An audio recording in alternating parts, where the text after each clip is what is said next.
Tout de suite, c'est les infos.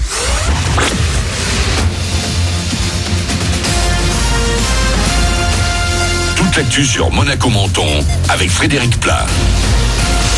Bonjour, quelques éclaircies ce matin dans le ciel de Monaco et de la Côte d'Azur, mais très vite les nuages vont prendre le dessus et comme hier en fin de journée, à nouveau donner un peu de pluie, voire de la neige sur les reliefs. 14 degrés sont prévus au plus fort, il fait 8 de suite à la Turbie. C'était la météo sur Énergie avec le Tage, restaurant indien à Menton, en livraison à domicile et vente à emporter. Un temps pas terrible donc pour aujourd'hui comme demain, mais pour ce week-end le soleil sera de retour. Reste à savoir si on pourra en profiter sur le littoral azurien. La préfecture des Alpes-Maritimes a indiqué hier qu'on serait fixé sur un nouvel éventuel confinement à 18h avec les annonces de Jean Castex. On ne devrait pas être concerné par un confinement total selon le porte-parole du gouvernement, Gabriel Attal, qui s'est exprimé hier. Dans notre département, le taux d'incidence semble se stabiliser ces derniers jours autour de 450 cas pour 100 000 habitants. C'est quasi le même que la région parisienne et les Hauts-de-France. La vie s'annonce plus compliquée pour ces 18 millions d'habitants, particulièrement touchés par la Covid et la saturation des hôpitaux. Un an après le premier confinement, le prince Albert de Monaco s'est lui exprimé hier soir à la télé sur Monaco Info. Le souverain a tenu à remercier les monégasques et salariés pour leur suivi des recommandations dans la lutte contre le coronavirus, mais il n'est pas très optimiste pour une prochaine sortie de crise. La fin de la pandémie ne voudra pas dire la fin du virus et il faudra encore longtemps vivre avec et rester vigilant. Vous retrouvez des extraits de l'émission ce jeudi dans Monaco Matin notamment. Un nouvel appel à la prudence sur les réseaux sociaux et c'est la mairie de Monaco qui l'a passé hier sur son compte Facebook. Il s'agissait de rappeler que le premier magistrat de la commune n'y a pas de compte officiel et légitime. Si vous recevez donc des invitations au nom de Georges Marsan, il s'agit à coup sûr d'une arnaque. Déjà en 2018, l'identité du maire avait été usurpée afin de récupérer des informations personnelles notamment.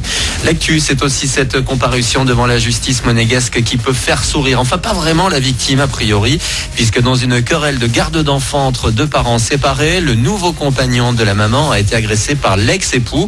À la sortie d'une audience devant le juge tutélaire, il lui a empoigné les parties intimes. Il a alors reçu une bonne claque en échange et pour se libérer de la douleur.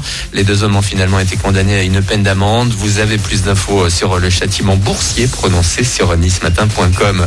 Demain, c'est le retour de la Ligue 1. Monaco ouvrira la 30e journée avec un déplacement à Saint-Etienne. Au match aller fin décembre, les Rouges et Blancs n'avaient pu faire mieux qu'un nul face aux Verts.